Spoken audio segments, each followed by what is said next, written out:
Allez, c'est parti pour la dernière vidéo sur les façades de tiroirs en bois massif. Passez un bon moment et pensez à mettre un pouce bleu si vous avez aimé. Dans cette vidéo, nous allons commencer par monter à blanc les façades sur les coulisses que j'ai précédemment installées dans les caissons. Je vous renvoie sur les premières vidéos de la cuisine aménagée. Donc dans ce kit, pour monter les façades, il y a des équerres à fixer sur les façades qui vont rentrer dans les coulisseaux, les vis de fixation qui vont avec, des caches une fois que tout ça sera installé, et pour certains tiroirs qui sont hauts, il y a des renforts latéraux qui servent aussi à guider ce qu'il y a dans le tiroir et l'empêcher de déborder. Donc il va falloir monter tous ces éléments avant de réaliser la finition proprement dite des façades. Allez, c'est parti. Au préalable à l'installation des tiroirs, il faut poser les équerres. Pour la prise de cote des équerres, j'ai commencé à poser le premier tiroir de chaque élément. Ici, c'est le tiroir du four. Et ensuite, je me suis fait une cale de 2 mm d'épaisseur qui correspond à l'intervalle que je veux entre chaque façade. Alors avec cette cale, je positionne la façade du dessous et ça me permet de pouvoir tracer la cote horizontale et la cote verticale de positionnement de l'équerre. Alors pour ce qui est de la cote verticale, j'ai réussi. Par contre, pour la cote horizontale, on va centrer le tiroir sur le bord du meuble et on va prendre la cote de l'axe, ici. Voilà. On fait la même chose de l'autre côté. Maintenant, on a deux solutions.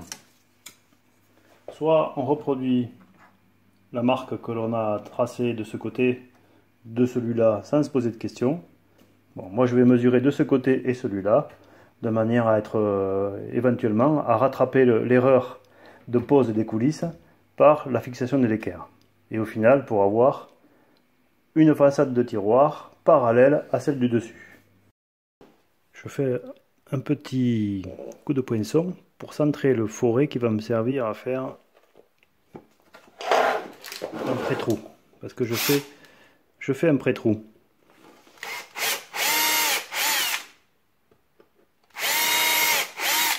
Ce sont des vis qui ne sont pas autoforantes. Voilà. Donc elles ont une âme qui est assez épaisse et je ne voudrais pas fendre le bois. Donc je fais un pré-trou un petit peu plus petit que l'âme de la vis, mais un pré-trou quand même.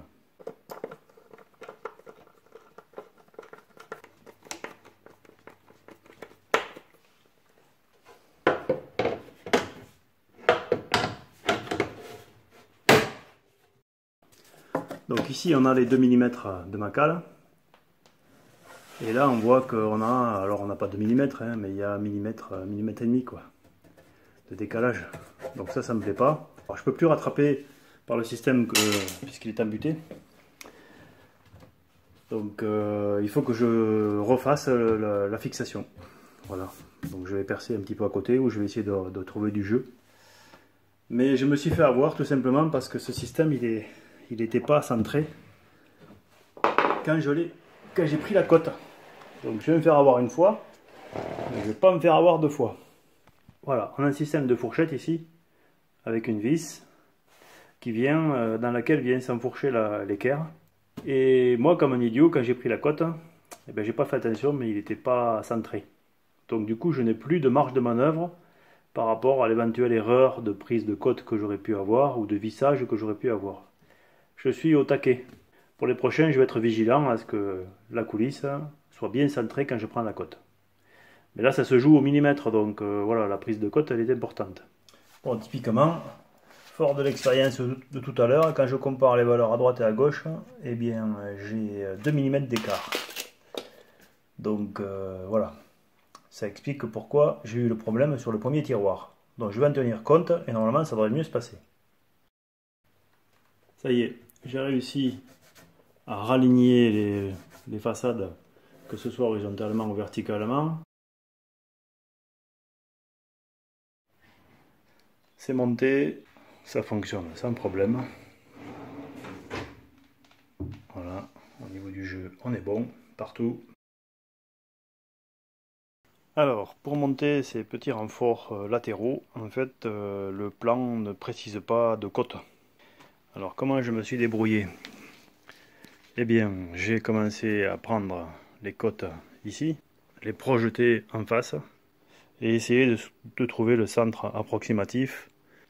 Ce que je vais faire, c'est que je vais prendre des côtes relatives par rapport à ce bas de tiroir.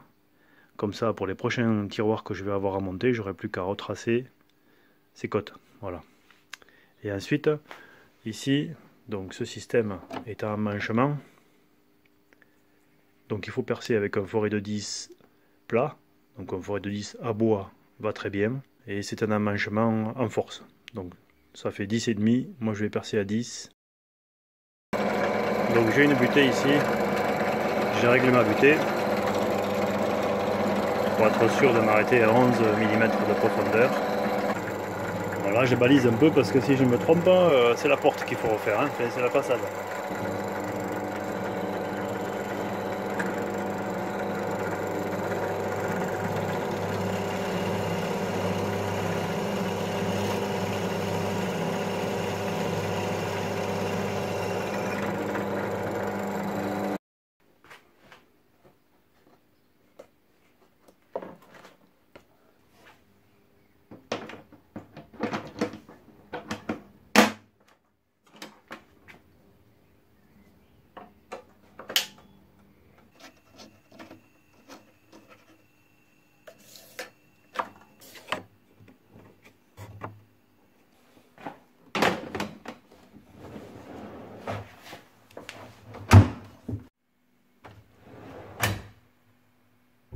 Voilà, montage à blanc réussi.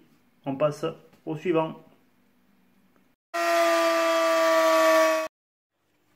Donc maintenant, nous arrivons à une étape de finition.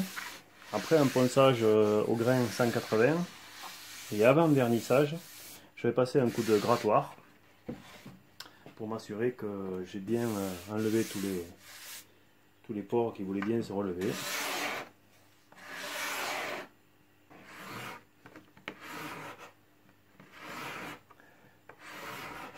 Et je gratte. Alors vous vous demandez peut-être pourquoi il y a des petits trous ici. C'est tout simplement parce que j'ai pas résisté, même si les façades n'étaient pas terminées, j'ai pas résisté à faire un petit montage. J'avais posté une vidéo sur Instagram pour le montrer. Un petit montage à blanc sur les meubles et sur les coulissants pour vérifier et puis pour voir un petit peu la gueule que ça allait avoir. Et j'avoue que je suis assez satisfait. Je fais une seule vidéo sur la finition, mais le temps que j'y passe, il est très conséquent. Et il est nécessaire parce que c'est ça qui va faire le rendu. Sur les arêtes que j'ai passées au rabot, en fait avec une cale à poncer et du papier 240, je vais émousser l'arête. On pourrait se faire un grattoir qui a un angle, mais quand on est sur le bois debout, le grattoir ça fonctionne moyennement bien sur l'arête. Ça va fonctionner sur le plat, mais sur l'arête ça va pas fonctionner. Donc là on est obligé de passer avec une cale à poncer. Alors dans mon projet j'ai décidé de laisser des arêtes relativement vives. Je dis relativement parce qu'on ne peut pas les laisser vives, sinon le moindre accroc va écailler le bois, donc il faut quand même arrondir légèrement, mais là j'ai décidé de faire les arêtes relativement vives. Avant de passer à la phase vernissage, on va épousseter, donc on peut le souffler, hein, on peut passer un coup de soufflette, ou épousseter avec un chiffon propre. Voilà, ça le fait de manière à ne pas vernir quelque chose sur lequel il y a de la poussière. J'utilise du vernis climat extrême. Pourquoi me direz-vous? Parce que ça s'approche le plus des conditions d'utilisation dans une cuisine où il peut y avoir des projections d'eau, d'huile et que sais-je. Donc c'est un vernis polyuréthane, haute performance, qui résiste à l'eau, aux UV, qui est incolore, parce que je voulais une finition bois naturel verni.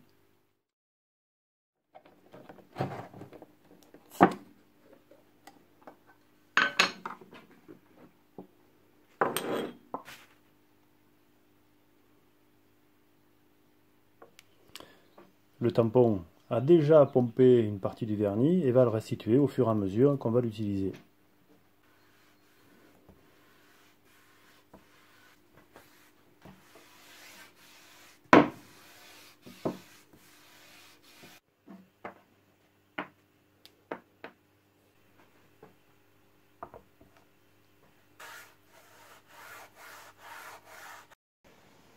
Voilà, donc une petite suspente, 4 façades en train de sécher. Temps de séchage, normalement c'est 24 heures, 6 heures au toucher et 24 heures. Donc la première couche n'est pas tout à fait sèche, et pourtant je vois déjà 2 défauts. Là, on voit un défaut, on voit une strie. Alors au toucher on ne le sent pas, mais on le voit, tout simplement par l'écart de brillance qu'il y a. Après il y a des manques ici, mais ça c'est pas très grave.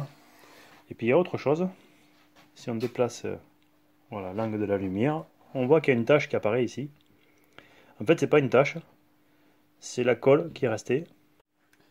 Donc on voit bien ici là, le défaut, on va essayer de l'éliminer.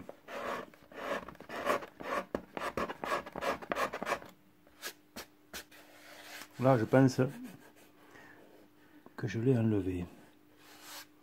Et pour ce qui est des rayures, alors qui sont ici, là on les voit là, ici, je vais essayer aussi avec le grattoir.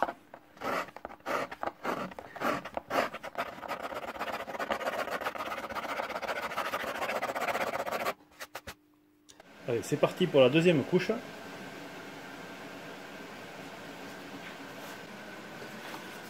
Donc on cède de la lumière pour voir où est-ce que on en met.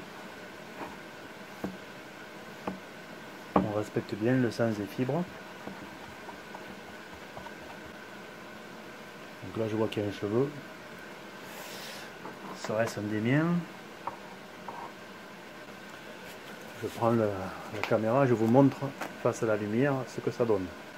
Voilà. Donc ça doit être comme ça, uniforme.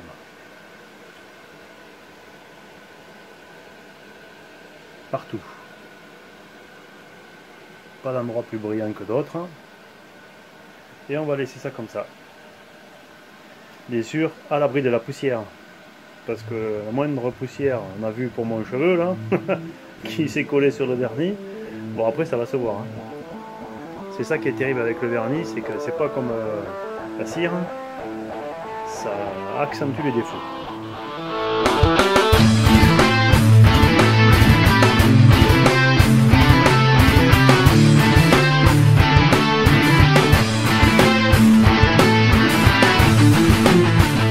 Et voilà, les façades sont terminées, donc la série sur les façades en bois massif est close. Pour autant, il reste encore beaucoup de boulot à faire dans cette cuisine, donc vous aurez d'autres vidéos. Je vous remercie d'être aussi nombreux à me suivre. Je vous donne rendez-vous dans une autre vidéo.